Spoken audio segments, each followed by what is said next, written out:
Ang ating pong tagapagsalita hindi nang kailangan ng mahaba pang pakilala.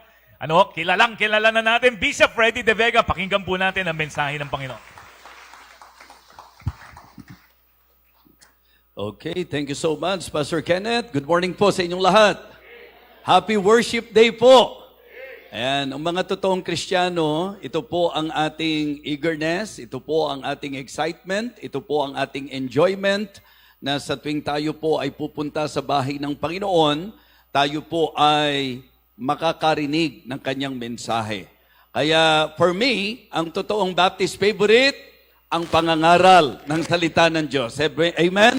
So everything na gagawin natin at ginagawa natin sa church, importante po yan. But I just want to remind everyone na sa lahat ng ginagawa po natin, wala pong higit na hahalaga sa panahon na ang salita ng Diyos ay ating pakikinggan. So I would like to thank the Lord first of all for giving me again this opportunity to stand behind this pulpit to minister to you. And I want to thank my good friend, my dear friend, Pastor Kenneth, for always trusting me and for giving me this privilege para sa inyo pong worship service. Alam niyo po, sa buhay ng Kristiyano, yan po ang isa sa napakahalaga na hindi natin dapat binababayaan. Ano man po ang kaabalahan natin sa buhay, dapat lagi tayong mapaalalahanan na hindi po dapat mauuna ang anumang bagay sa dapat inuuna po ng mga tunay na Kristiyano. At iyan po ay ang pagsamba sa Diyos. Amen? At every time na sumasamba tayo sa Panginoon, ito po'y nasa puso, mga kapatid. It is not enough that you are here this morning. Make sure na hindi lang po kayo nagsisimba ngayon, kayo po ay tunay na sasamba sa Panginoon. Amen? So kaya yung pong mga nasa likuran natin, handa na po ba kayo? Ayan. So, sige po. Kung ready na po tayo, again, Pastor Kenneth, thank you so much. At ako po ay excited sa mensahe na inilagay ng Panginoon sa aking puso na nais ko pong ibahagi sa inyo. All right. This time, may I request everyone to please open your Bible in the book of Colossians. Colossians chapter 3. Tayo po tayong lahat. At nais ko pong basahin po sa inyo ang kabuuan ng chapter na ito. At atin pong bibigyang pansin ang pinakapuso ng chapter na ito. All right? Colossians chapter 3, beginning verse number 1. Please follow me silently in your Bible. Habang binabasa ko po ng malakas ang atin pong mga talata. The whole chapter of Colossians chapter 3. If you then be risen with Christ, seek those things which are above, where Christ sitteth on the right hand of God. Set your affection on things above, not on things on the earth. For ye are dead, and your life is hid with Christ in God. When Christ, who is our life, shall appear, then shall ye also appear with him in glory. Mortify therefore your members which are upon the earth, fornication, uncleanness, inordinate affection, evil concupiscence, and covetousness, which is idolatry.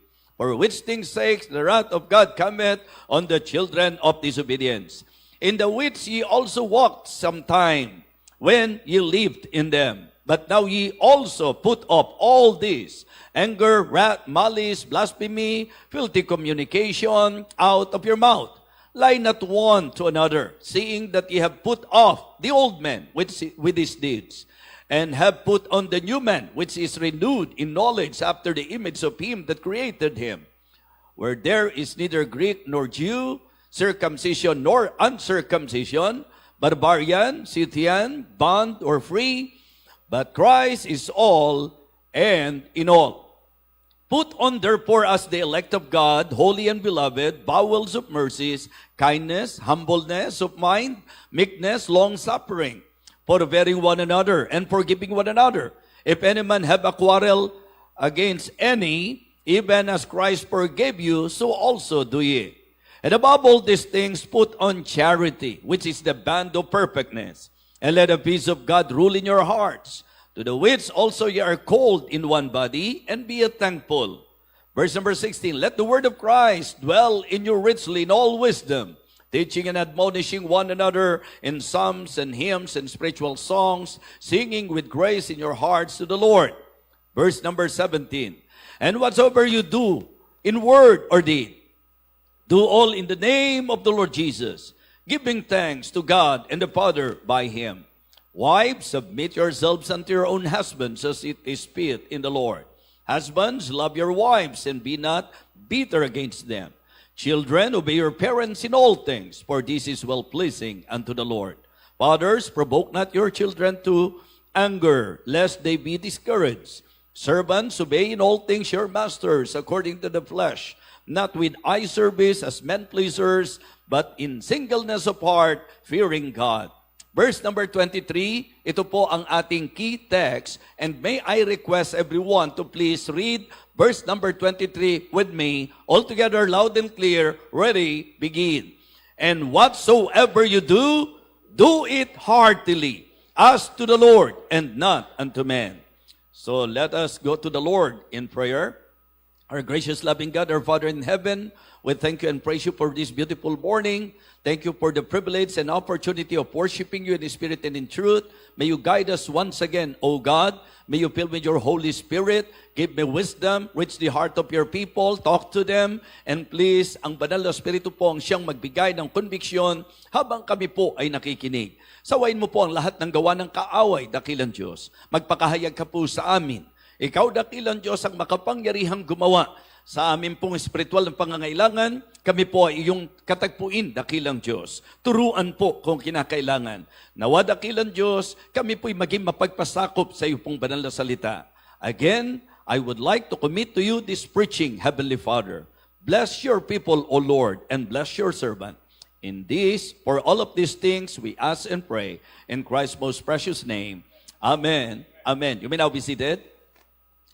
Well, ang binasa po natin, kung titingnan nyo po, ay paalala para sa mga Kristiyano. At ito po ay ang buhay, lakad, na kung saan, ito po ang inaasahan sa atin.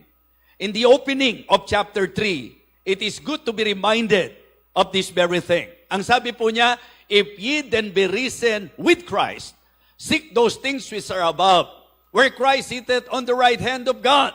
Set your affection on things above, not on things on the earth. Alam niyo po, mga kapatid, ang paalalang ito para sa akin po ay napakahalagang again and again nababasa po at na ibibigay sa mga Kristiyano. Kasi meron tayong tinatawag na human tendency. Na bilang tao po, meron tayong tendency na makalimot. At isang bagay po na lagit-lagi maganda pong ating pong maging panuntunan sa buhay. Huwag po tayong magke-claim ng isang bagay na magiging inconsistent sa ating pong lakad at buhay. Again, may I emphasize to you, it is good to claim that we are believers. It is good, napakaganda po, na angkinin po natin, mananampalataya tayo, Kristiyano po tayo. But please, always consider na sa claim na yan, meron pong expectation, meron pong inaasahan. Kung kine-claim natin na tayo po'y Kristiyano, inaasahan na mag-uugaling Kristiyano tayo. Nalalakad tayo sa buhay ng isang tunay na Kristiyano. That is exactly what the Apostle Paul emphasized to them. If ye then be risen with Christ, seek those things which are above, where Christ sitteth on the right hand of God. So, pagka ikaw ay Kristiyano na, ang inaasahan sa iyo, ang tibok ng puso mo, hindi na pang mundo. Ang tibok ng puso mo, mga bagay na ukol na sa Diyos. At sa pinag-uusapan nating stewardship, ang pinag-uusapan natin, hindi ito bagay ng mundong ito, kundi bagay na ukol sa ating pong Panginoon. And I believe, mga kapatid, you will all agree with me na dito po sa ating pong binasang talata, lahat halos ng ating pong katayuan sa buhay. Kung ikaw ay nagtatrabaho, kung ikaw ay anak, kung ikaw ay nanay, kung ikaw ay tatay, kung ikaw ay asawang lalaki, kung ikaw ay asawang babae, lahatin na po natin, mga kapatid. Itinuro po ang inaasahan, yung pong dapat marapat makita sa mga nagsasabing Kristiyano. So anuman po ang nabanggit patungkol sa kalagayan natin, kung anak ka, ikaw ay nanay, ikaw ay tatay, asawang lalaki, asawang babae, ikaw ay amo, ikaw ay servant, ikaw ay empleyado, ikaw ay boss, anuman po ang ating kalagayan, ang paalala po sa atin, mga kapatid, na lahat ng bagay gawin natin para sa kaluwalhatian ng ating Panginoon. Amen? Mga kapatid, and in verse number 23, na siyang pinaka-key text natin, Ang sabi po, and whatsoever you do, do it heartily as unto the Lord and not to men. Diba? Ang sabi po mga kapatid, ano man daw po ang gagawin natin ito ng buong puso. Do it heartily as unto the Lord and not unto men. Isipin niyo pong mabuti. Hindi ba ang talata po nagsabi na kung ikaw ay asawang babae, dapat pasakop ka sa asawa mong lalaki. Kung ikaw ay asawang lalaki, dapat mahalin mo ang asawa mong babae. Kung ikaw ay anak, dapat sumunod ka sa magulang mo. Kung ikaw ay empleyado, dapat matuto kang kumilala sa boss mo. Hindi po ba, pag tiningnan nyo po, ang lahat ng ito ay pagsunod ng tao sa tao. Anak sa magulang, magulang sa anak, boss sa kanyang empleyado. Pero tingnan nyo po ang sabi, anumang gagawin natin sa kalwalatian ng Panginoon. Amen? Ang ibig sabihin po, ang anak na sumusunod sa magulang ay gumaganap ng ikalulugod ng ating Panginoon. Sumunod ka sa magulang mo sa glory ng ating Panginoon. Mahalin mo ang asawa mo sa glory ng ating Panginoon. That is actually the sense of these following verses. And now, in our key text, ang sabi po, and whatsoever you do, do it heartily. Mga kapatid, magtotohanan na po tayo because it is really happening. Po pwedeng may dumalo, pero wala sa puso ang pagdalo. Po pwedeng merong kang ginawa, isang bagay na ginawa mo, pero wala sa isip mo, wala sa kalooban mo, ang ginagawa mo. So, ito po ay paalala na huwag mong iwan ang puso mo sa kung anumang ginagawa mo. Dapat gawin mo ito ng buong puso. Amen? And whatsoever you do, do it heartily as unto the Lord. Ang ibig sabihin, the verse is leading us that in everything we do, make sure na ang naka-mindset sa iyo, sa Panginoon ko ginagawa ito, para sa Panginoon ito, para sa Panginoon ko gagawin ang lahat ng ito. Amen? Do it heartily as unto the Lord and not unto men. Now, this morning, what I would like to share with you is the message I entitled, Always Give God Our Best. Always give God our best. Particular sa stewardship, magandang matuto tayo na sa usapang pagiging katiwala ng Panginoon, ito ang dapat nakasaksak sa isip natin, na gagawin natin para sa Diyos ang ating pinaka-mainam, na lagi nating ibibigay kung ano ang pinaka-the best sa ating Panginoon. Amen? Why? Why? Una, naniniwala ako na kung merong deserve ang Panginoon, ang deserve ng Panginoon ay kung ano ang pinaka-mainam. Amen? In Ecclesiastes chapter 9 and verse number 10, ang sabi po ng Bible, whatsoever thy hand findeth to do, do it with thy might. Ibig sabihin po, ano man daw ang gagawin natin, ibuhos mo, ibigay mo, ang buong lakas mo. Kanina po, buong puso mo, ito buong lakas mo. Diba? Nagagawin natin yan para sa Panginoon. You know why? Because God deserves our best.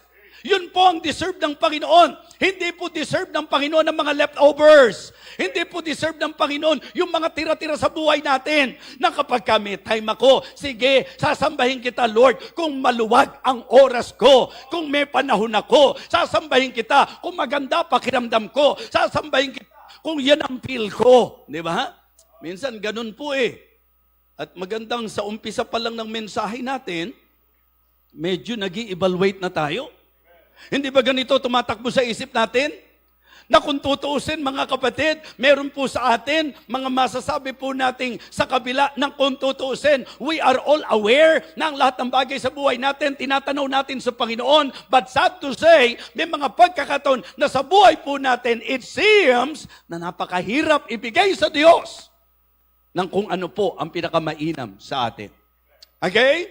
Mga kapatid, this is what God is desiring from us. Hindi lamang po ito yung deserve niya. Ito rin yung desire niya. Kung ano yung the best, mga kapatid. Ito rin po ang delight ng Panginoon. Ito rin po ang demand ng Biblia. Ito po ang demand ng Diyos for God to give God our best. Amen? For us to give God our best. Yan po ang kalooban ng Diyos. Kaya mga kapatid, Naniniwala po ko na ang Kristiyanong totoo, hindi ko kontra that our God deserves the best. Amen? That our God deserves our best. Mga kapatid, yan po ang kanyang magiging kaluguran na makita po niya sa lahat ng gagawin mo. Kung kaya mo masaktan sa basketball, kung kaya mo mahirapan sa basketball, kung kaya mo magpagod sa basketball, kung kaya mo magpagod sa trabaho, kung kaya mo magsunog ng kilay sa pag-aaral, kung kaya mo mag-devote ng time sa maraming bagay, mga kapatid, higit kanino pa man sa Diyos natin, mas magandang ibigay ang mga bagay na kung saan, mga kapatid, deserve talaga ng Diyos from us. Amen? Lahat ng bagay na meron tayo sa buhay na ito, Diyos ang dahilan. Amen? Diyos po ang dahilan.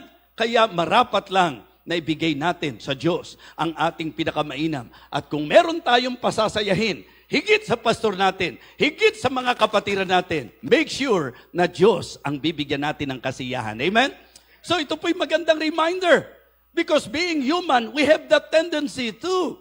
Nagagawa tayo ng isang bagay to please men. Kaya ang sabi po, not with eye service, not as pleasing man, but pleasing the Lord. Amen? Pleasing the Lord. Ang binibigyan nating kaluguran ay ang ating Panginoon. Mga kapatid, I believe God deserves our best. And it is about the best of our love. Diba? Pag inaral nyo po sa Bible, makikita nyo po that we need to give God our best sa usapan ng pagmamahal. Aralin po natin, isipin po nating mabuti. Ano po ang sabi ng Matthew chapter 22 and verse number 37? Ano raw po ang first at ang great commandment? For us to love the Lord thy God with all our heart. Amen? With all our souls and with all our strength, with all our might. Ang ibig sabihin, kung ang pag-uusapan, pagmamahal, ang deserve ng Panginoon ay ang ating pong lubos na pagmamahal. Buong puso, buong kaluluwa, buong pag-iisip. Mga Kristiyano, paano natin i-apply yan? Hindi po pwedeng half-hearted ang pagmamahal natin sa Panginoon. Hindi po pwede na mamahalin natin ng Diyos ng bahagi lang ng buhay natin. No! Mga kapatid, mga minamahal, sa usapang turo ng salita ng Diyos, ang usapang turo ng salita ng Diyos, ang Diyos ay dapat pakamahalin po natin ng buong puso natin, ng buong kaluluwa natin, ng buong pag-iisip natin. Yan po ang marapat na pag-ibig sa Diyos. Hindi po pwedeng half-hearted. Hindi po dapat tayo po ay mayroon pong hypocrisy sa usapan ng pagmamahal natin sa Panginoon. Anong ibig sabihin? Pakitang tao, yung pagpapaimbabaw, yung bang parang papogi points lang. Mga kapatid, kung mamahalin natin ng Diyos, hindi kalahating puso. Kung mamahalin natin ng Diyos, hindi sa pagpapaimbabaw. Amen? We need to love the Lord our God with all our heart, with all our strength, and with all our soul, and with all our mind. Yan po ang pag-ibig na marapat sa Panginoon. Kaya siguro po, isang bagay na magandang sinusuri po natin. Di ba? Kasi pagka ang isang tao po tentative, ang ibig sabihin niyan, hindi po siya lubos sa gagawin niya. Eh kung ang pag-uusapan natin, lahat ng bagay na gagawin natin, dapat yung pag-ibig ang ating motibasyon. Amen? Ibig sabihin, yun yung magandang suriin natin eh. Yun ang magandang aralin natin. Na gagawin ko ang isang bagay dahil mahal ko ang Panginoon. Hindi dahil napilitan ako, hindi dahil obligado ako, hindi dahil nahiya ako sa sasabihin ng tao. Gagawin natin ang lahat, mga kapatid. Yan man ay pagdalo, ayoko kasing may masabi sila sa akin. Mali po yun. Dapat po kaya mo gagawin ang isang bagay kasi mahal mo ang Panginoon. Amen? At dahil mahal mo ang Panginoon, susundin mo ang kanyang salita. Dahil mahal mo ang Panginoon, pahahalagahan mo siya ng higit kanino paman at higit sa ano pamang bagay. Mga kapatid, mga minamahal, we need to give God our best, the best of our love, yung pinakamainam sa usapan ng ating pag-ibig. Hindi po half-hearted, hindi po hypocrite or with hypocrisy, kundi tunay. Tunay, sincero na pagmamahal natin sa Diyos. Now, siguro po magandang pag-usapan po natin, gaano po ba kapartikular ang Diyos? Gaano po ba siya kadetalyado o kapartikular sa usapan ng pagmamahal sa Kanya? Importante ba talaga sa Diyos ang bagay na ito? Yes. Kasi kinonsider po na iyan ang first and great commandment of all. Ang pinakauna at ang pinakadakilang utos daw po, mga minamahal, ay ang ibigin natin siya ng buong puso, ng buong kaluluwa, at ng buong lakas po natin. So, ibig sabihin, partikular ang Panginoon. Ba't siya mag-uutos ng ganyan kung hindi siya partikular? At bakit niya po bibigyan ng emphasis na yan po ang first and great commandment kung hindi siya partikular? Mga kapatid, sinasabi ko po sa inyo, kung tayo po'y binuhay na kalakip ni Kristo, kung tayo po'y totoong Kristiyano, kasi kung unbeliever tayo, I believe, mga kapatid, walang ganong mataas na expectation. Parehong utos, parehong batas, but we cannot expect the unbeliever na mamahalin po nila ang Diyos ng buong puso, ng buong kaluluwa at buong lakas. But listen, kung inaangkin natin Kristiyano tayo, inaasahan ng Diyos na tayo ang magbibigay pagpapahalaga sa utos na ito. Anong utos? Napakamamahalin natin siya ng buong puso, buong kaluluwa, at buong kalakasan natin. Amen? Partikular ang Panginoon. Another example to prove to you that God is very particular sa usapin ng pagmamahal mo sa Kanya. Ito po yung nangyari kay Peter. Naalala niyo po si Peter? Si Peter na isa sa mga apostol ng Panginoon. And you know what?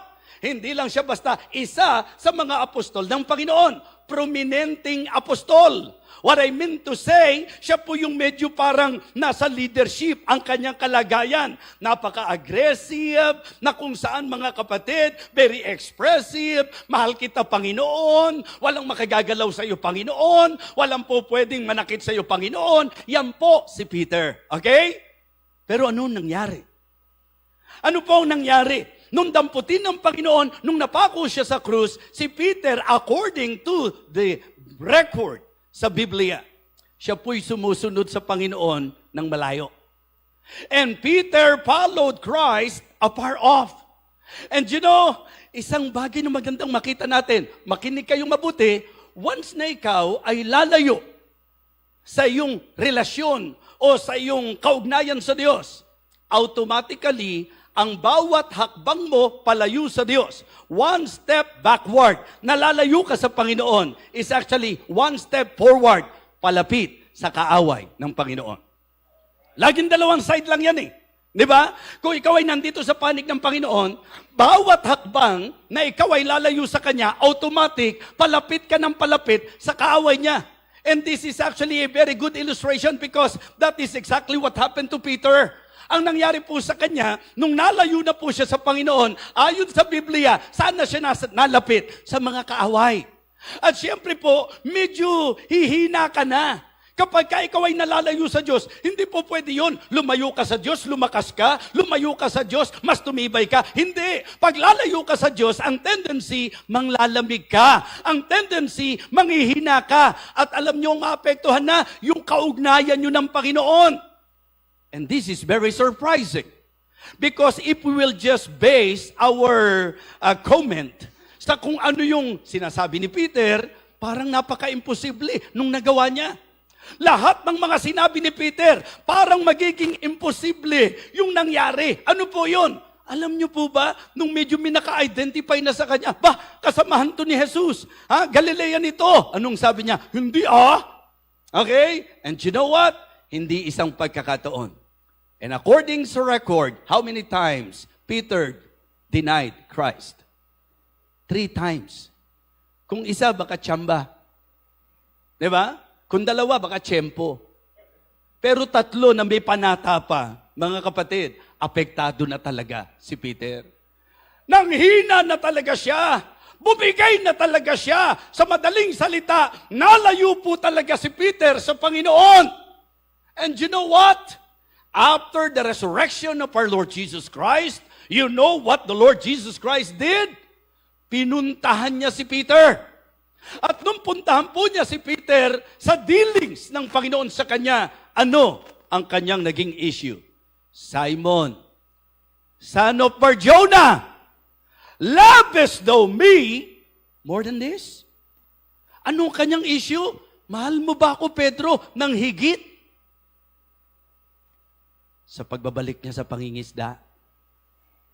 Eh di sagot naman si Peter, Yea, Lord, thou knowest that I love thee. For the second time, the Lord Jesus Christ asked him again the same question. Lovest thou me? The same answer. Yea, Lord, thou knowest that I love thee.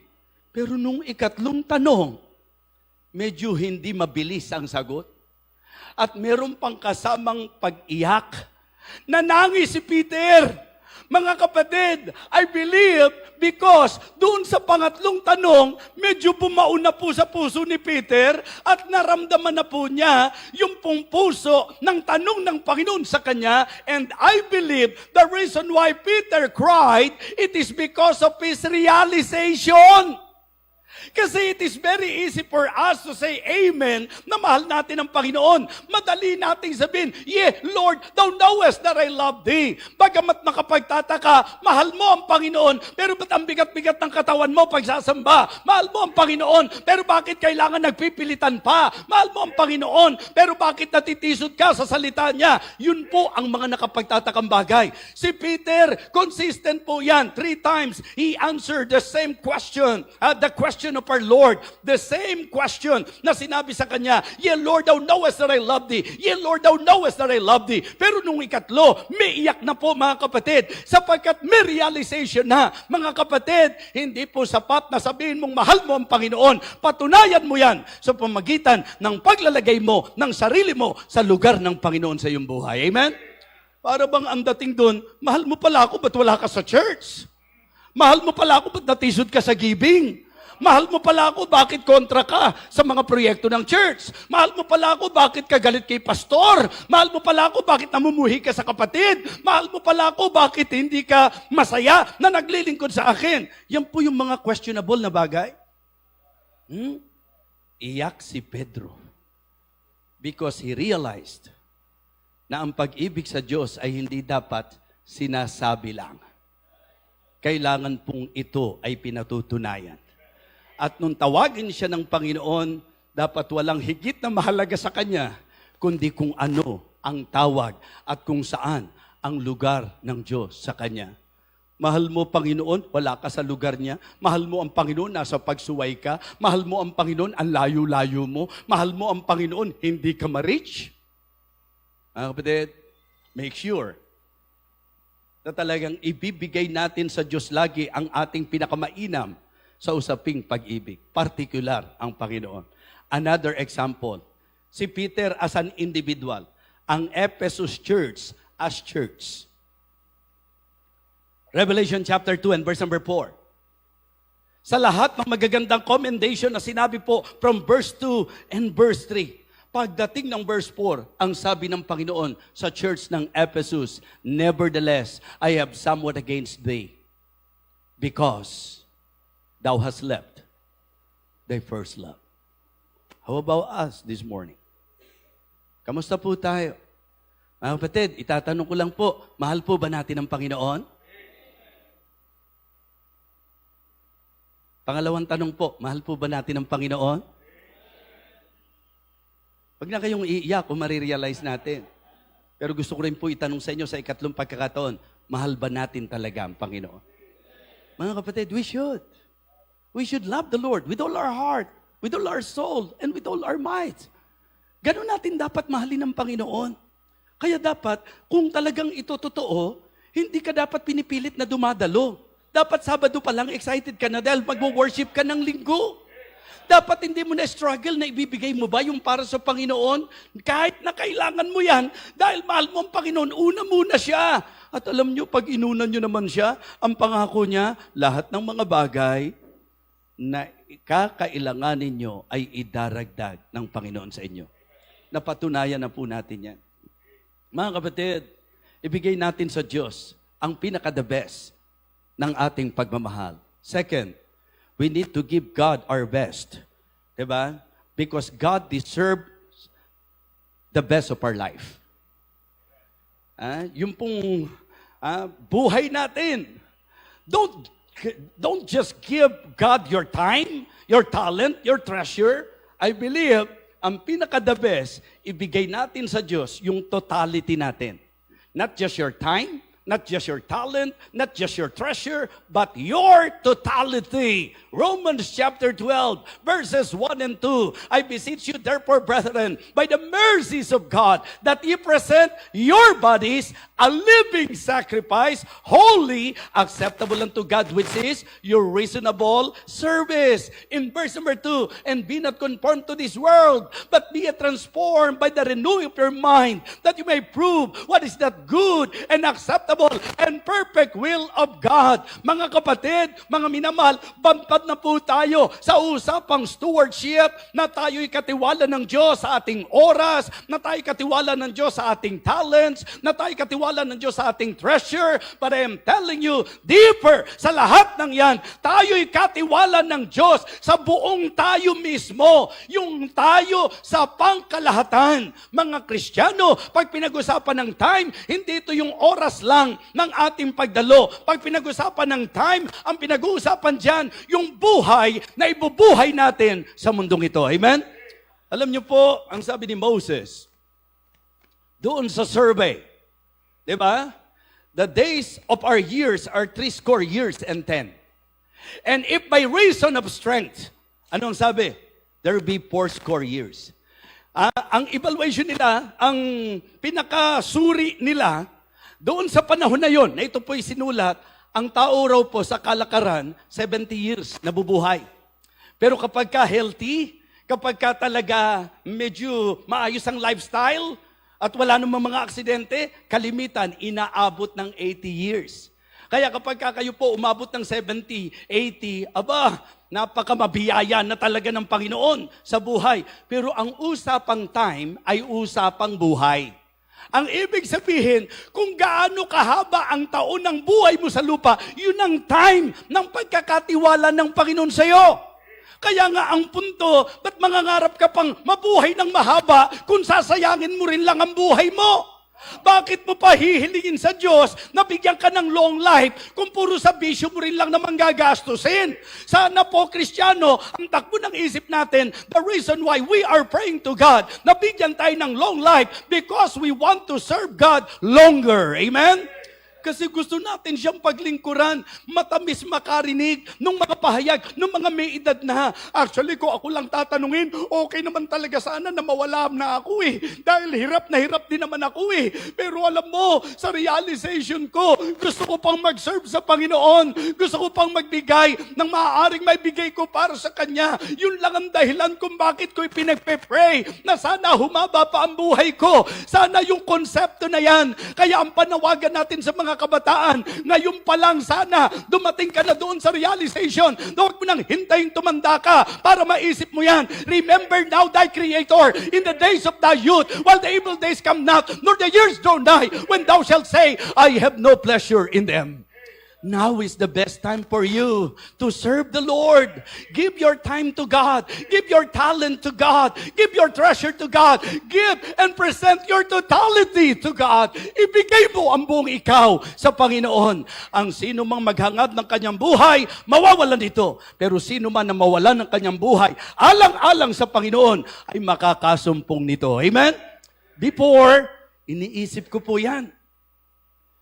At ang pinakamagandang nangyari po sa buhay ko, dinala ko ng Diyos sa malalim na unawa sa kanyang pahayag na yan. Sino man ang humanap ng kanyang buhay ay mawawalan nito.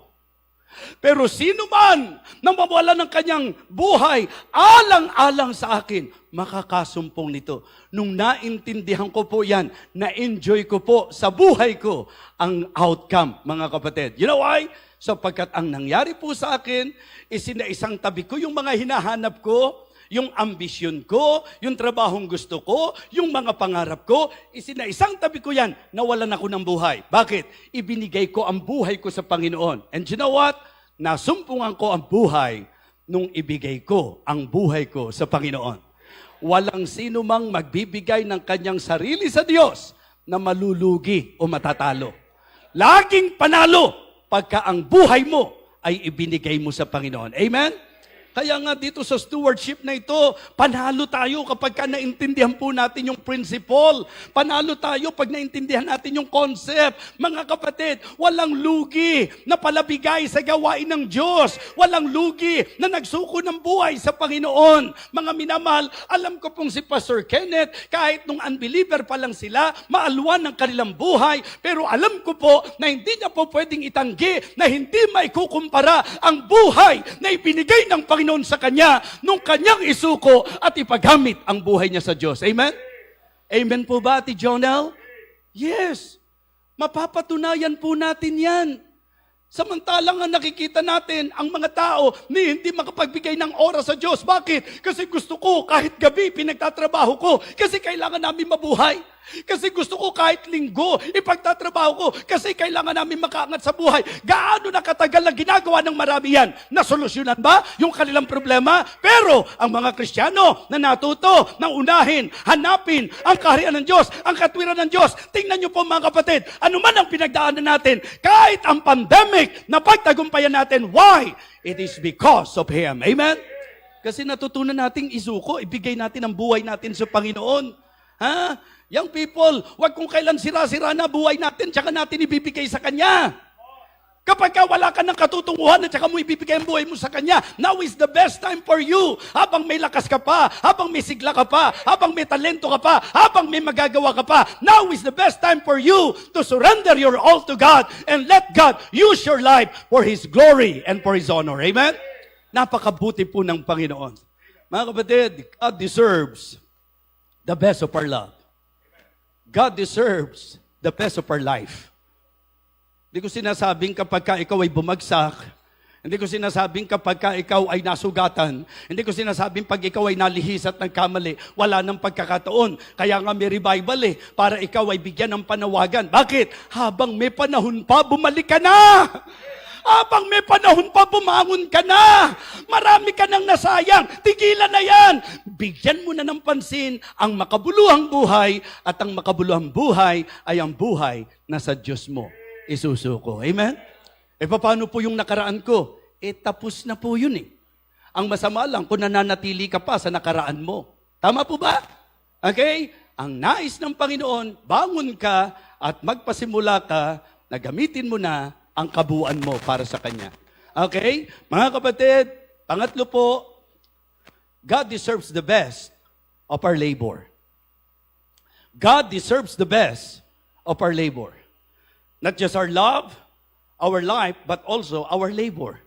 So, alam niyo po sa Bible, pag tiningnan niyo po, ang isang lagit-lagi, naririnig nating encouragement sa usapan ng labor, 1 Corinthians 15:58. Ano po ang sabi ng 1 Corinthians 15:58? Therefore, my beloved brethren, be steadfast, unmovable, always abounding in the work of the Lord, for as much as you know that your labor is not in vain in the Lord. Saan daw tayo dapat nag-a-abound? Saan daw dapat tayo nananagana? Sa gawa ng Panginoon. Kaya walang puwang ang panghihimagod, walang puwang ang pagsasawa, mga kapatid. Sapagkat ang Diyos natin deserve yung best ng ating labor. Amen? Hindi po pwede, Panginoon, nagpagal naman ako sa iyo nung worker pa lang ako. Ngayong pastor na ako, baka po pwedeng sitting pretty na lang ako. Hindi po pwede.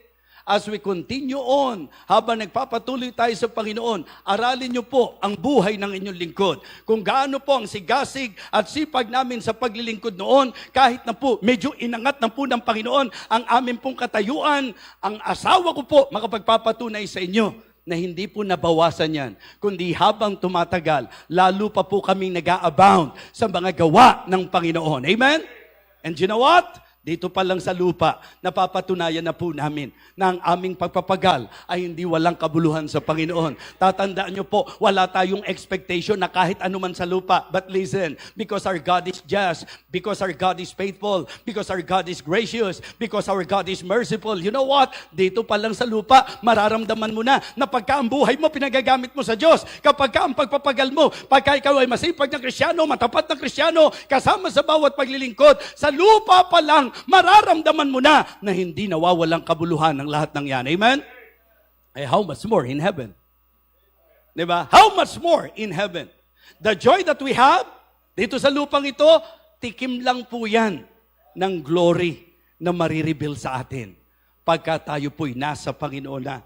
Yung bang maririnig natin na sasabihin niya sa atin, "Well done, good and faithful servant. Enter thou into the joy of thy Lord." Brother Dan, nakalamang ka na naman sa amin ngayon. Well done, good and faithful servant. Amen? So, how about us? Ang galing-galing mo sa school, masama ba yon? Hindi. Ang galing-galing mo sa work, outstanding na empleyado ka, masama ba yon? Hindi.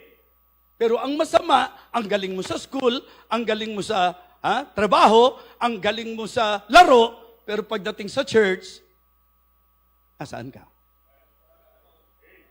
Naintindihan niyo po? Nakukuha niyo po ba yung balance ang sinasabi ko? It is not evil, it is not wrong na maging mabuti kang estudyante. Tama lang yan. Maging mabuti kang empleyado, mabuti yan, tama po yan. Maging mahusay ka sa paglalaro, tama po yan, walang problema po yan. Pero magiging problema lang yan kung ang galing mo sa lahat ng yan, pagdating sa Diyos, wala kang ginagawa. Di ba? Pagdating sa church, saved, seated, and satisfied. SSS. Di ba? Saved, seated, and satisfied. Mga kapatid, isang bagay na gusto kong maintindihan natin. Kung Kristiyano po tayo, sa usapan ng salvation, settle tayo doon. Biyaya yan, through faith. Pero verse number 10 ng Ephesians chapter 2, "For we are His workmanship created in Christ Jesus unto good works." Hebrews chapter 6, verse number 9, "But beloved, we are persuaded better things of you, things that accompany salvation, though we thus speak." Meron daw pong inaasahan pagka na-save tayo. Ang sabi, created in Christ Jesus unto good works. Kaya nga ang sabi po ni Apostle Pablo, Galatians chapter 6, verses 7 to 10. Ang sabi po, "Be not deceived, God is not mocked. For whatsoever a man soweth, that shall he also reap. For he that soweth to his flesh shall of the flesh reap corruption, but he that soweth to the Spirit shall of the Spirit reap life everlasting." Verse number 9, "And let us not be weary in well-doing." Why? "For in due season we shall reap if we faint not." Kaya naman ang paalala niya, verse number 10, "As we have therefore opportunity, let us do good unto all men, especially unto them who are of the household of faith." Kristiyano ka, ang tanong, ano ginagawa mo para sa Panginoon? Are we giving our best? Sa usapan ng labor? Hindi po magandang katwiran yung makaraos lang. Di ba? Yung a-attend ka, at least maka-attend man lang tayo. No. Dapat ibigay natin ang best natin pag a-attend tayo. Amen? Kung kaya mong kumanta, kumanta ka. Kung kaya mong mag-usher, mag-usher ka. Kung kaya mong magkaroon ng Christian service, the best yan, na meron kang bahagi sa paglilingkod sa Panginoon. Kung nakakatugtog ka, tumugtog ka. Kung hindi maganda ang boses mo, kumanta ka. Pero kung maaari, wag mo nang parinig sa iba. I'm just kidding. Malaking bagay po na naiintindihan natin ang encouragement na ang Kristiyano, kung meron kang dapat kapaguran, kung meron kang dapat, hindi dapat kapaguran, at kung meron kang dapat hindi kasawaan, yan po ay ang ginagawa mo para sa Panginoon. In concept, alam niyo kung ano, lahat ng gagawin mo sa lupa, mababaliwala. Hanggang lupa lang yan eh. Pero lahat ng ginawa mo sa Panginoon, Hebrews chapter 6 and verse number 10, "For God is not unrighteous to forget your work and labor of love, which ye have shewed toward His name, and that ye have ministered to the saints, and do minister." So let's give God our best, the best of our labor. And then, pangapat, okay, God deserves the best of our liberality. Liberality. This is about giving, Pastor. Kasi ang Bible po talagang hindi nyo maikakaila eh. Old Testament pa lang, may turo na tungkol sa offering, tungkol sa giving. Kaya nga magtataka ka na bakit pinuproblema at ginagawang debate ng mga Kristiyano ang giving. Samantalang ang isang delight dapat at joy ng mga Kristiyano, yung mabigyan tayo ng pagkakataon na makapagbigay. Imagine niyo po ang mga gawain na hindi naging maayos sa giving, ang mga miyembro. Ano pong inaasahan yung mangyayari? Mga kapatid, na-enjoy nyo po yung lugar nyo? Na-enjoy nyo po yung gawain ito? Bunga ito ng pagpapala ng Diyos sa mga giver. Kaya importante po na maging kaisipan natin na ibigay natin yung the best sa usapan po ng ating giving. Liberality, mga kapatid. We need to give genuinely. We need to give generously. We need to give gratefully. We need to give, mga kapatid, gladly. Amen? So, genuinely, hindi po yung parang pangpariseo na kapag ka magbibigay, dudukutin ganyan, bibilangin sa harap ng mga katabi. Samantalang yung iba hanggat maaari, di ba? Hintayin pang bakit? Minsan kasi yung concept natin, kung sino malaki, gusto magmalaki. Kaya napakaganda po nung giving na kayo ng Diyos. Yung alam mo talaga, okay? Na kaya mo ibibigay, kasi alam mo, para sa Panginoon yun. Naniniwala po ba kayo na bagamat hindi kailangan ng Diyos ang pera natin, tinuruan niya tayo magbigay para sa gawain niya? Tama po ba? Mga kapatid, kaya nga stewardship. Because all of us, we are aware of the ownership of God sa lahat ng bagay. Mga kapatid, mga minamahal, just for all of us to know and understand, yes, maybe you are rich in this world. Maybe you have a big businesses, but listen, katiwala ka lang. Ha? Lahat ng meron tayo sa Diyos yan. Isipin mo, halimbawa, ngayon po, tayo. Isipin mo ngayon sa kinaupuan mo, lahat ng meron ka. Okay? Kung may pera ka, okay? Kanino galing yan? Sa Diyos. Kung may lakas ka, kanino galing yan? Sa Diyos. Tatandaan nyo to ha, kung meron lang, kung meron. Meron kang pera, sa Diyos galing yan. Meron kang lakas, sa Diyos galing yan. Talino. Talino. Kanino nang galing yan? Sa Diyos. Ganda. Inuulit ko ha, kung meron lang. Lahat ng sinasabi ko, kung meron lang. Ha? Kung meron lang, huwag kayong mauobliga kung wala. Okay?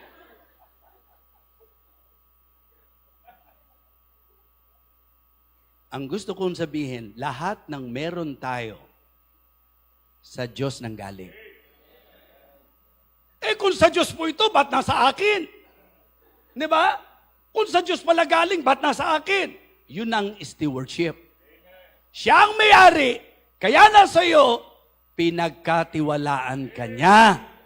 Ang tanong ko ngayon, mali ba ang Diyos na ikaw ang pinagkatiwalaan niya?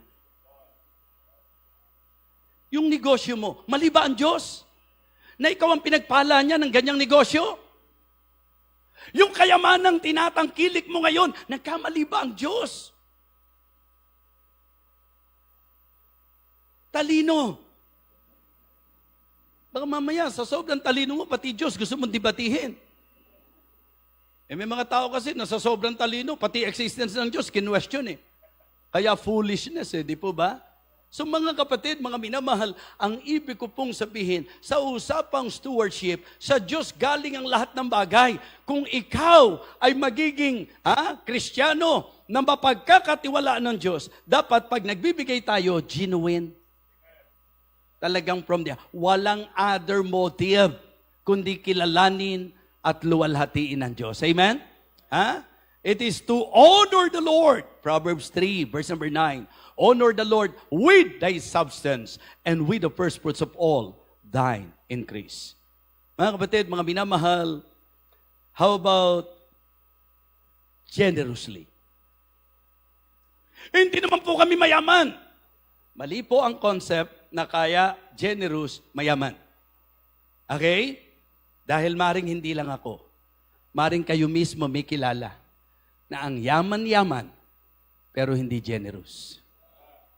Pero sa Biblia, nakita natin, example na ginamit ni Paul, ito po'y masasabi kong pamilyar na sa marami sa atin, Macedonian churches. The Apostle Paul emphasized their status, na sila po'y nasa deep poverty. Di po ba? Napakahirap po nila. Ibig sabihin, ang generosity, hindi sa estado ng buhay, ang generosity nasa estado ng puso. Kahit mahirap, pwedeng maging generous.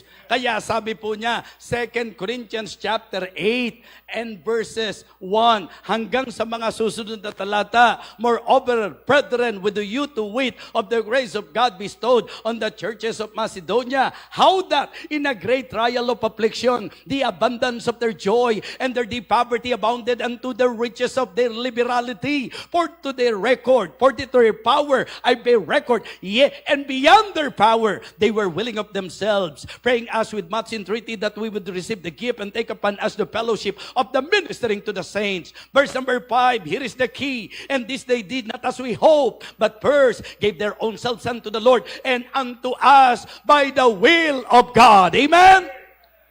Kaya wag mo sabihing mahirap ka, hindi ka pwede maging generous. Mali po yun.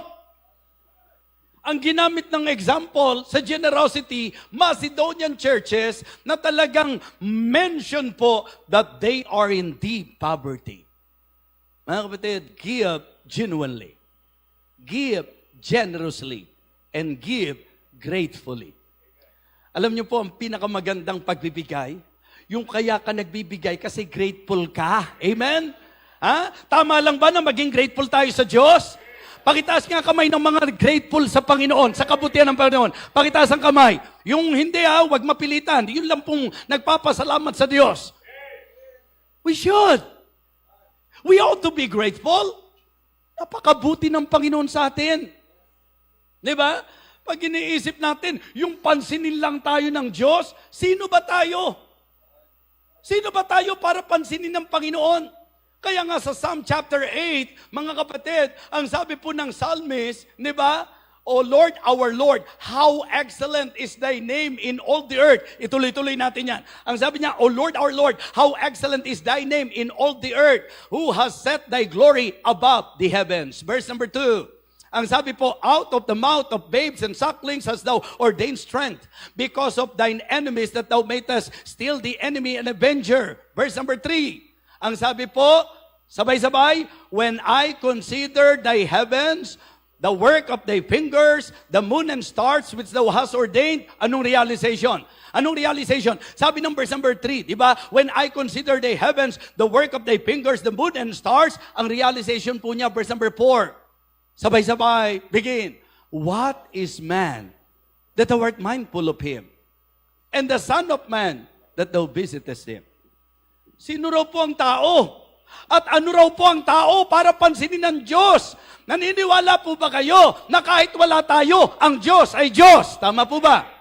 Di ba? Ang Diyos ay mananatiling Diyos kahit wala tayo. Kahit gaano pa kayaman ang tingin mo sa sarili mo. Kahit gaano pa kaganda ang tingin mo sa sarili mo. Kahit gaano kagaling ang tingin mo sa sarili mo. Kahit gaano katalino ang tingin mo sa sarili mo. Kahit gaano kalaki ang negosyo mo na iniisip mo na mayaman kayo. Mga kapatid, alisin mo ang Diyos.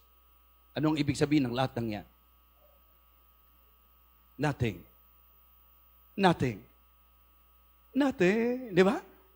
Wala. Pero mga kapatid, ang Diyos, kahit wala tayo, hindi po mababago. Ang Diyos ay nananatiling Diyos. Eh ano po ang gusto niyong ipunto? Ang gusto ko pong ipunto, hindi tayo ang kailangan ng Diyos. Siya ang kailangan natin. Mga kapatid, kaya kung may pagdadamutan tayo, wag Diyos. Kung may pagtitipiran tayo, wag gawain ng Diyos. Mga kapatid, ang dapat sa Diyos at ang deserve ng Diyos, ang pinaka-the best na liberality po natin. So give genuinely, generously, mga kapatid, gratefully, and give gladly, with cheerful heart. Why? For God loveth a cheerful giver. Last, but not the least, God deserves the best of our loyalty. Yes. Deserve ng Diyos ang pinakamainam na loyalty natin. Ang ibig sabihin ng loyalty, ito po yung malalim na commitment. Siguro po, ang ibibigay ko na lang sa inyo, yung mga example na po pwede nating i-consider. Mahalaga po sa loyalty, una yung sincerity, pangalawa po yung single-mindedness, at pangatlo po yung pagiging sold out. Okay? Ano pong idea? Ano pong idea? Ang sabi po ni Joshua, okay? Choose you this day whom you will serve. Sino ang paglilingkuran nyo? Anong idiniin niya? But as for me and my house, we will serve the Lord. Pero anong sabi po ng mga tao? Maglilingkod rin kami sa Kanya. Ang sabi niya, kung talagang totoo yan, now therefore fear the Lord and serve Him in sincerity and in truth. Iniisip ko po, Pastor, ano ba yung pagkakaiba pa ng sincerity at yung pong truth? Di po ba? So, how Joshua expressed his heart when he challenged them to serve God, ang ipinupunto niya, ang dapat sa atin, maging loyal sa Diyos. Na kahit ano piliin ng iba, ikaw sa Diyos ka lang. That is exactly what Joshua emphasized to them. If it seem evil unto you to serve the Lord, choose you this day whom you will serve. Yung bang pinaglingkuran ng mga magulang natin noon, mga Amoreo. Pero sabi niya, but as for me and my house, we will serve the Lord. Ang tawag doon, loyalty. Are we loyal to God? O naoperan lang tayo ng kung ano-ano, iniwan na natin siya? Ha? But single-mindedness, because a double-minded man is unstable in all his ways. Hindi po pwedeng magsiserve ako. Atin ba ako ngayon? Parang siguro naman, maintindihan. Yung bang tentative? Diba? Dapat focus. Single-minded. Pag linggo yan. Sa Panginoon yan. Pag tithe sa Panginoon yan. Pag giving sa Panginoon yan. Offering sa Panginoon yan. Yung service sa Panginoon yan. Dapat ganun yung mind natin. Sa Panginoon natin ginagawa ang lahat. Amen? And then yung idea ng sold out, matindi po yan. Sa usapan ng loyalty. Sincerity, single-mindedness, and sold out. Ano po? Si Daniel. Si Daniel, matindi. But Daniel purpose in his heart, Daniel 1:8, but Daniel purpose in his heart that he would not defile himself with the person of the king's meat, nor with the wine which he drank. Therefore, he requested the prince of the eunuch that he might not defile himself. Imagine, napakatindi ng offer, pagkaing pangarap ng marami, pagkaing gusto ng marami, pagkain na hindi pang basta-basta, i-offer sa kanya, but because of his loyalty to God, isang tabi po niya yan. Amen? Loyalty ang tawag dyan. And then, sold out. The 3 young Hebrews, sila po'y ipapatapon sa burning furnace. Kapag hindi sila lumuhod doon sa golden image na ginawa po ng king. Pero mga kapatid, ano pong ginawa nila? Because of their loyalty, nanindigan sila, walang makakayanig sa kanila, walang makapagpapabago ng desisyon nila. Sa Diyos lang sila sasamba, sa Diyos lang sila luluhod, sa Diyos lang sila kikilala, mga kapatid. Amen? E ano nangyari? Nakarating sa hari na hindi sila nagpatira pa, hindi sila lumuhod. Sabi ng king, patawag yung mga yan. Okay? And then, kinausap ng king sa Daniel chapter 3. Totoo ba? Shadrach, Meshach, and Abednego, hindi kayo nagpatira pa doon sa golden image? Okay, this time, pagka narinig nyo ang panugtog at hindi kayo nagpatira pa, hindi kayo lumuhod, walang pagsala, na itatapon kayo sa burning furnace. And who is that God na magdi-deliver sa inyo sa burning furnace at sa aking kamay? Alam niyo po, ang sabi nung tatlo, we are not careful to answer thee in this matter, O King. If it be so, our God whom we serve is able to deliver us from the burning furnace, and He will deliver us from your hand, O King.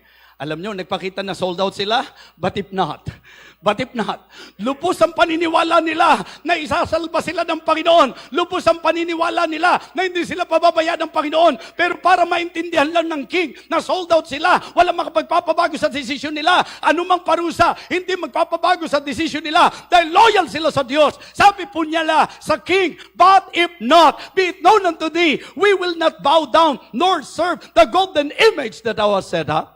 Wow! Mga kapatid, ano nangyari? Biruan ba?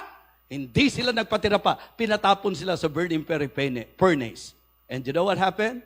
Napatunayan na ang Diyos nila ang tunay na Diyos. And because of that, naiba ang decree ng king. Ang sabi ng king, pagka may sumamba sa inyo sa ibang Diyos, ng iba sa Diyos na kinilala ni Shadrach, Meshach, and Abednego, talagang pagpipira-pirasuhin. Just try to imagine. It is because natutunan nilang tindigan ng Panginoon. Kapatid, sa usapan ng stewardship, maliwanag po yan na ipinagkatiwala ng Diyos ang buhay na meron tayo. ang panahon na meron tayo, ang talento na meron tayo, ang yaman na meron tayo. Pero ito ang susi, yung realization that God deserves our best. So let us always give God our best. The best of our love, the best of our life, the best of our labor, the best of our liberality, and the best of our loyalty. Tumayo po tayong lahat, please. Everybody stand up, please. Tutugtog po ang ating pong paanyaya. Ayoko na po magsayang ng oras. If the Lord challenged you this morning, maring ito po ay sa paraan ng pagsaway, marahil ito po ay pagtuturo o paalala. Importante lagi na pag nakinig tayo ng preaching, kung kumilos ang Panginoon, kung nangusap ang Panginoon, maging humble po tayo at honest po tayo before God. Why not leave your place? I need this message. What a rebuke. What a realization. I want to come to pray to God. Nabigyan niya ako ng biyaya upang ako'y maging mabuting katiwala. Because I believe, I am convinced that God deserves the best. Why not come to the altar? Kayo ng Diyos ang nagkakaalam. Be honest, be sincere, kneel down, pray, and talk to God, and tell God, Lord, forgive me. Patawarin mo po ako na hindi ako maging mabuting katiwala ng buhay na ibinigay mo sa akin. Ngayon, na-realize ko, ito ang susi. Yung kilalanin namin na deserve mo ang the best sa aming pagmamahal. Deserve mo po ang pinakamainam sa buhay namin. Deserve mo po ang pinakamainam na labor. Deserve mo po ang liberality ng iyong mga anak. Deserve mo po ang aming loyalty. Wow! Napakagandang paalala. I need this message, Lord. You come, you pray, talk to God, and tell God, Lord, please, help me, give me grace. Your message is right. Your word is true. And I want to apply this message in my life. Pastor Kenneth, please, just continue to come. Huwag muna po kayong babalik hanggat hindi tapos ang prayer para hindi po natin mastorbo ang iba. Sige po, just